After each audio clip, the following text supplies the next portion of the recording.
F1 की क्या value आई थी?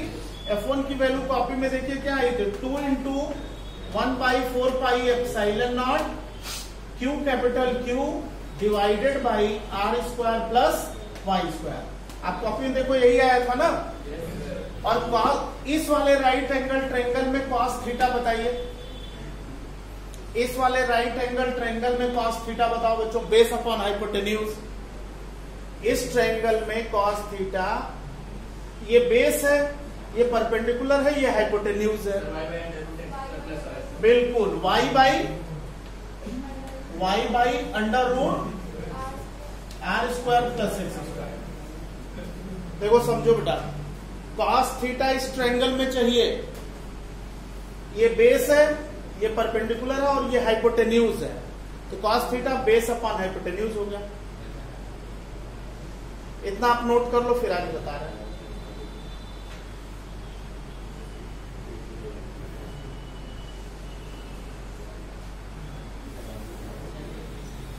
देखिए कॉन्सेप्ट के लिए एक्सप्लेनेशन दे रहा हूं। इस क्वेश्चन, इससे रिलेटेड कोई भी ऑब्जेक्टिव क्वेश्चन 10 या 20 सेकेंड में आप आंसर टिक कर सकते हैं, दिक्कत नहीं आएगी। कॉन्सेप्ट क्लियर होना चाहिए बस।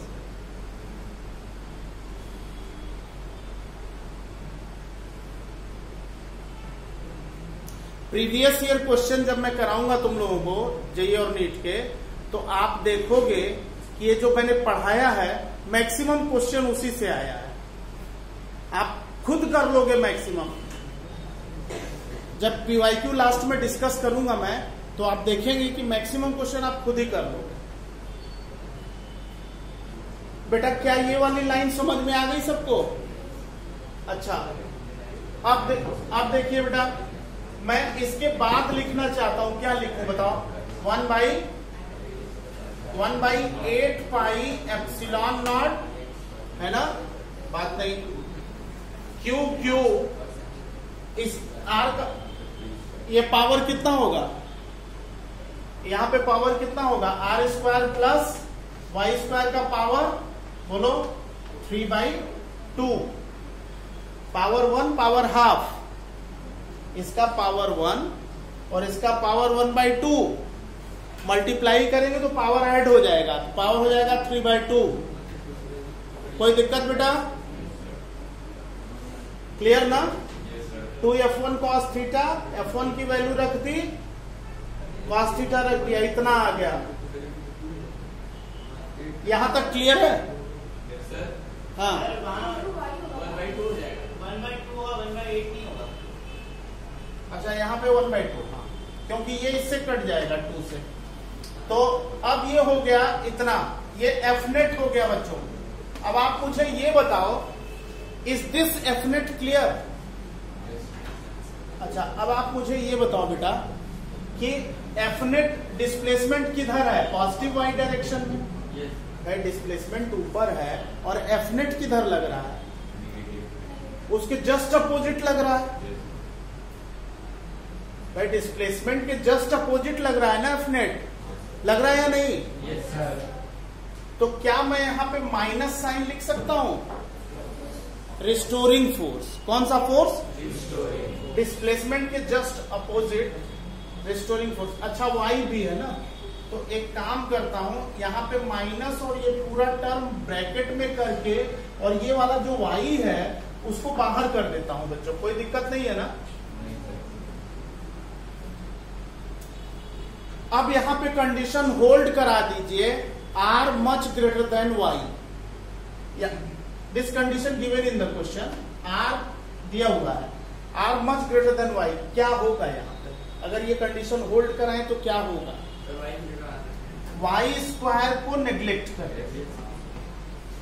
अगर ये कंडीशन होल्ड करेगी तो Y स्क्वायर को हम नेग्लेक्ट कर देंगे, तो R स्क्वायर का पावर 3/2 है, इसको नेग्लेक्ट किया, R स्क्वायर का पावर 3/2 है, तो R का पावर कितना बचेगा? 3।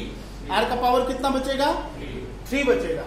तो अब ये हो जाएगा बच्चों, अब ये हो जाएगा माइनस अंडर ब्रैकेट, बोलिए, Q capital Q upon 2 pi epsilon not R power 3 और ब्रैकेट के बाहर कितना बच्चों, y।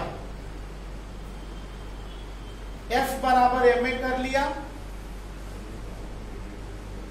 f बराबर ma कर लिया,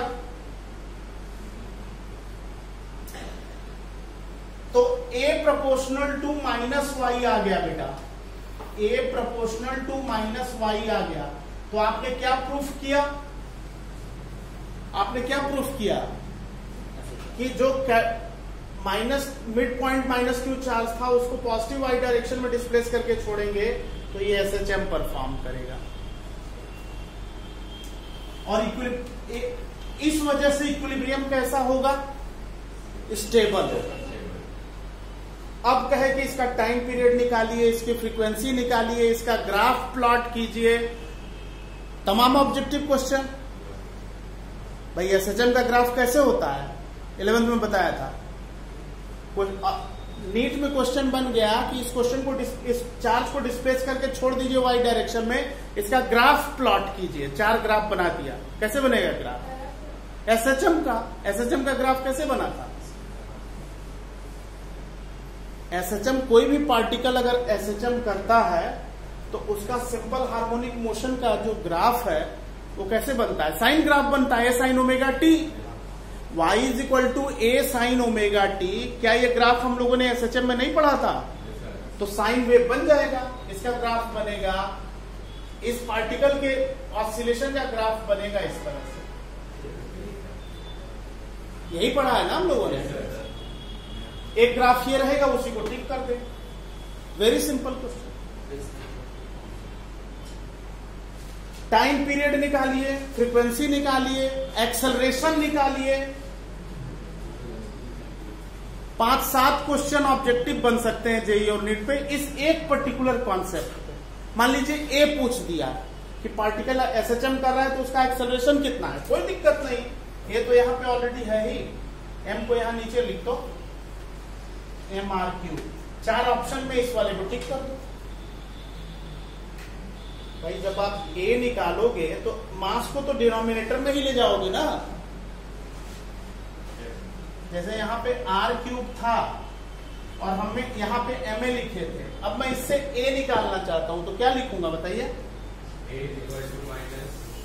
a इज इक्वल टू, इसके बाद a लिखूंगा बच्चों माइनस ब्रैकेट में Q capital Q upon 4 pi epsilon not MRQ। हाँ 2 पाई एप्सिलॉन नॉट, 2 है ना MRQ। और ब्रैकेट के बाहर क्या लिखूंगा? Y। ये पूरा कॉन्सेप्ट समझने में थोड़ी दिक्कत हो सकती है, 2 बार 3 बार देख लेंगे एकदम क्लियर हो जाएगा। लेकिन जब आप इस पे क्वेश्चन करना शुरू करेंगे तो फिर आप देखेंगे ऑब्जेक्टिव क्वेश्चन करने में आपको कोई दिक्कत ही नहीं आती और मैक्सिमम बच्चा जो है इस तरह का क्वेश्चन छोड़ेगा। तो अब इसमें ऑब्जेक्टिव में कोई भी क्वेश्चन है, एसएचएम है या नहीं, स्टेबल है या नहीं, कुछ करना ही नहीं है, 10-10 सेकेंड में आंसर आएगा। देखो बेटा, अब इससे आप टाइम पीरियड जरा निकालो तो इस वाली लाइन से टाइम पीरियड फ्रीक्वेंसी निकालिए इस पार्टिकल का।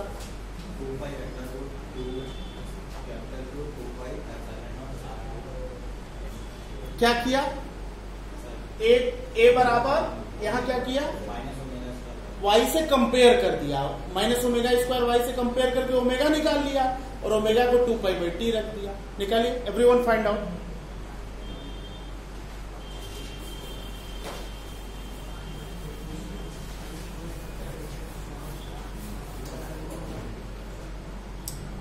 देखिए बोर्ड में जितना आएगा, नीट और जेई में जो चीज है बोर्ड में नहीं है वो उसके ऊपर मैं जेई और नीट लिख दूंगा। जो केवल बोर्ड का पढ़ेगा बोर्ड में उसका अच्छा परफॉर्मेंस, लेकिन जेई नीट में आप लोग अगर साथ में कर रहे हैं तो सारी चीजें पढ़नी पड़ेगी। अब देखो बच्चों, इसको हम कंपेयर कर देंगे हाँ ओमेगा स्क्वायर वाई से, ओमेगा स्क्वायर वाई से कंपेयर कर दिया तो ओमेगा कितना है बेटा? ओमेगा आया अंडर रूट बोलो Q capital Q by 2 pi epsilon naught m r q, और ओमेगा को लिख दो बेटा 2 पाई बाई टी, ओमेगा को 2 पाई बाई टी लिख दो। टाइम पीरियड आ गया, टाइम पीरियड आ गया कितना 2 pi under root 2 pi epsilon naught m r q divided by q capital Q. Time period आ गया तो फ्रीक्वेंसी आ गई 1 बाई टी।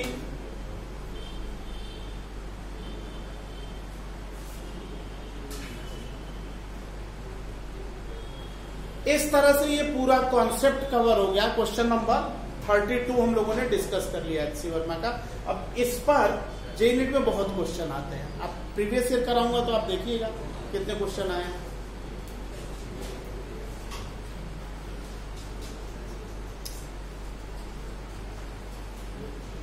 ठीक है बच्चों, क्लियर।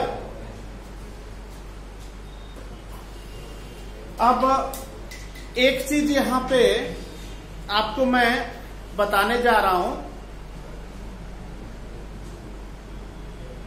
हेडिंग डाल दो बच्चों, हेडिंग डाल दीजिए, effect of dielectric on Coulomb's law, effect of dielectric on Coulomb's law,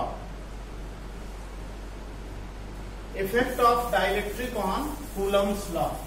electric force पर डाइलेक्ट्रिक का क्या इफेक्ट होगा। डाइलेक्ट्रिक कांस्टेंट टर्म याद है ना, डाइलेक्ट्रिक कांस्टेंट टर्म याद है, degree of insulating conductivity of substance is called dielectric constant. जो सब्सटेंस जितना ज्यादा कंडक्टिंग नेचर रखेगा उतना ज्यादा उसका डाइलेक्ट्रिक कांस्टेंट होगा, और जो सब्सटेंस लेस कंडक्टिंग नेचर रखेगा तो उसका डाइलेक्ट्रिक कांस्टेंट क्या होगा बच्चों, कम होगा। जिस रूम में आप बैठे हैं इसका डाइलेक्ट्रिक कांस्टेंट कितना है, इस रूम में एयर है, एयर का कितना है 1, बताया नहीं था, एयर का 1 है। ग्लास का 6 to 9 होता है, अलग अलग तरह की ग्लास होती है। वाटर का 81। मटेरियल जो दिया रहेगा उसका डाइलेक्ट्रिक कांस्टेंट या रिलेटिव परमिटिविटी न्यूमेरिकल में दिया रहेगा। डाइलेक्ट्रिक कांस्टेंट का दूसरा नाम क्या है, रिलेटिव परमिटिविटी। अब देखो बच्चों, effect of dielectric on Coulomb's law, ये बहुत सिंपल सी बात है। इसमें पहला पॉइंट मैं ले रहा हूं कि जैसे दो चार्जेस हैं Q1 और Q2, इनके बीच की सेपरेशन R है बच्चों। इन दोनों के बीच अगर ये डाइलेक्ट्रिक शीट, डाइलेक्ट्रिक प्लेट डाल दे चार्जेस के बीच जिनका डाइलेक्ट्रिक कांस्टेंट K है, पूरे स्पेस में भर दें, तो फोर्स जो K हो जाता है वो आपको बहुत अच्छे से मालूम है, 1/4 pi epsilon not capital K mod Q1 by Q2 divided by R square. इसमें तो कोई डाउट ही नहीं है, यही है ना। अगर एयर का केस होता, मान लीजिए मैं कहूं कि फोर्स इन एयर, Fa का मतलब फोर्स इन एयर, तो आप कैपिटल K1 ले लेंगे, तो यही वैल्यू हो जाएगी 1/4 pi epsilon naught mod Q1 Q2 by R square. अब अगर मैं आपसे कहूं कि इसमें डिवाइड कर दो बेटा, जैसे हम कैपिटल K की वैल्यू लाना चाहते हैं, तो दिस अपॉन दिस, Fk का मतलब मीडियम की बात करता हूं मैं, मीडियम Fm कर देता हूं, medium Fm upon Fa is equal to कितना होगा 1/K। तो dielectric constant Fa by Fm हो जाएगा, यही होगा ना भाई। इसमें इसको डिवाइड करें, force in medium upon force in air, तो 1/K आएगा। तो K कितना आएगा, force in air upon force in medium. तो डाइलेक्ट्रिक कांस्टेंट के लिए एक लाइन क्या बोल सकते हैं, it is the ratio of force in air and force in medium, बोल सकते हैं कि नहीं। It is ratio of force in air and force in medium. ये तो तब है जब पूरा स्पेस डाइलेक्ट्रिक से भरा हुआ है बच्चों, यानी पूरे दोनों चार्जेस के बीच डाइलेक्ट्रिक भर गए। ऐसा भी है जो, ये तो बोर्ड का कॉन्सेप्ट है, लेकिन जो जेई और नीट का कॉन्सेप्ट है सेकेंड वाला, जो केवल जेई और नीट में ही आएगा और बोर्ड में कभी नहीं आएगा, वो क्या है उसको देखिए। वो ये है कि इस डाइलेक्ट्रिक प्लेट को, मतलब जो डाइलेक्ट्रिक है वो पूरे स्पेस में ना भरे, कुछ पर्टिकुलर पार्ट में भरे, बाकी एयर रहने दें। भाई डाइलेक्ट्रिक को हमने पूरे स्पेस में भर दिया या कुछ पर्टिकुलर पार्ट में भर दिया, दोनों में अंतर है ना। तो उस केस में, दूसरे वाले केस में पार्शियली अगर फील्ड करें, जैसे ये Q1 है, ये Q2 है, सेपरेशन R है, और ये T थिकनेस की मान लीजिए डाइलेक्ट्रिक शीट डाल दी, ये T थिकनेस की डाइलेक्ट्रिक शीट डाल दी, T थिकनेस की, और पूरी सेपरेशन बेटा R है। तो इन दोनों चार्जेस के बीच फोर्स कितना है ये आपको जानना है, ठीक। इन दोनों के बीच फोर्स कितना है ये आपको जानना है। तो इसके डेरिवेशन की जरूरत नहीं है, डेरिवेशन कराई जा सकती है, लेकिन बोर्ड एग्जाम में डेरिवेशन तो बोर्ड में है ही नहीं, तो डेरिवेशन कहां से होगी। तो इसको आप जेई नीट पे, ये लेवल पे याद करके रखेंगे, 1/4 pi epsilon naught mod Q1 Q2 by R minus t plus t root capital K का होल स्क्वायर। अगर पार्शियली फील्ड है डाइलेक्ट्रिक मटेरियल तो ये कूलम्बिक फोर्स का फार्मूला होता है बच्चों। इसकी डेरिवेशन की जा सकती है, कोई मुश्किल नहीं है, बट जरूरत नहीं है क्योंकि बोर्ड में यह है ही।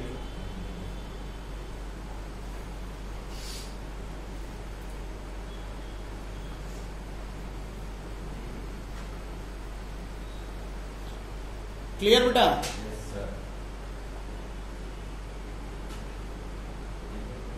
अब जैसे मान लीजिए कि एक क्वेश्चन मैं इस पे आपको देता हूं, लिखो तो बेटा, एक क्वेश्चन लिखिए भाई, ये तो समझ में आ ही गया आपको। एक क्वेश्चन लिखिए, two charges 10 माइक्रोकूलाम, 2 charges 10 microcoulomb and -4 microcoulomb are at separation 10 centimeter.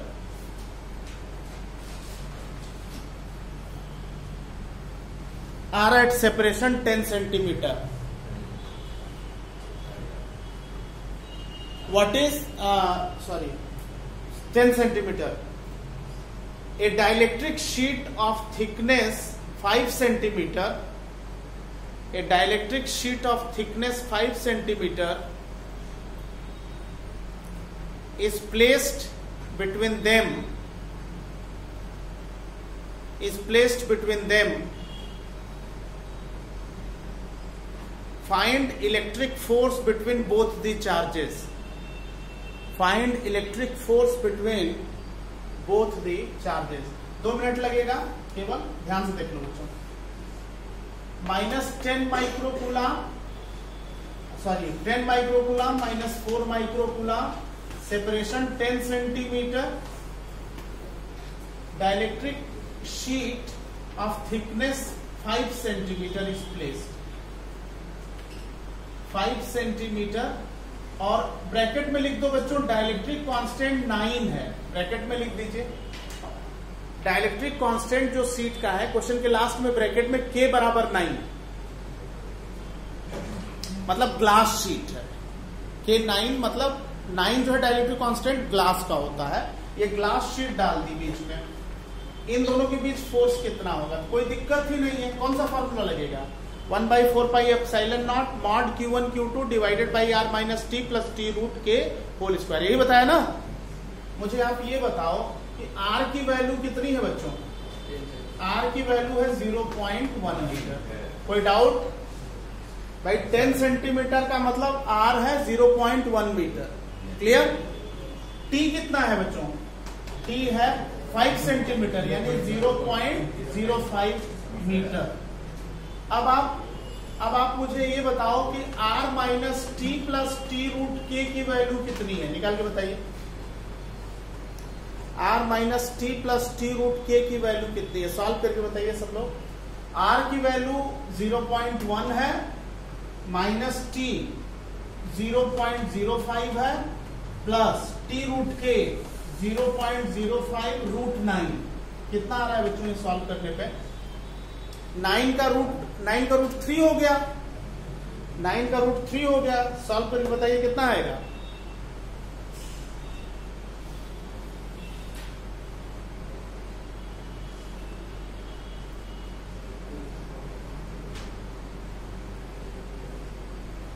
.2 आएगा। आ रहा है ना? देखो 0.1 माइनस 0.05 0.05 प्लस 9 का रूट 3 को इसमें मल्टीप्लाई करो बच्चों तो 0.15 यही होगा ना? अच्छा 0.15 में से 0.05 माइनस करो। 0.15 में से 0.05 माइनस करो तो कितना होगा? 0.1 प्लस 0.1।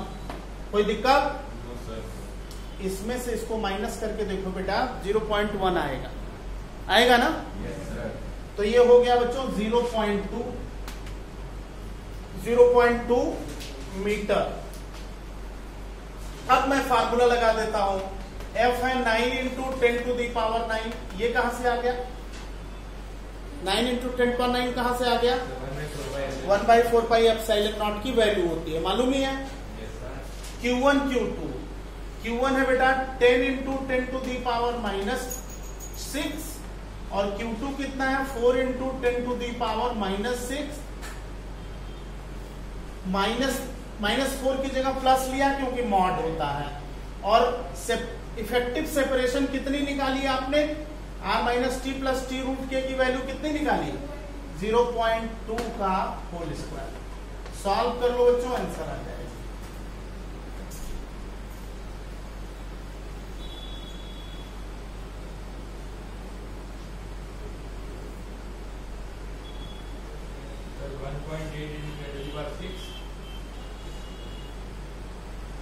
नहीं, कैलकुलेशन मिस्टेक। मेरे समझ से 9 आएगा बच्चों, 9 न्यूटन। कैलकुलेट करके देखिए।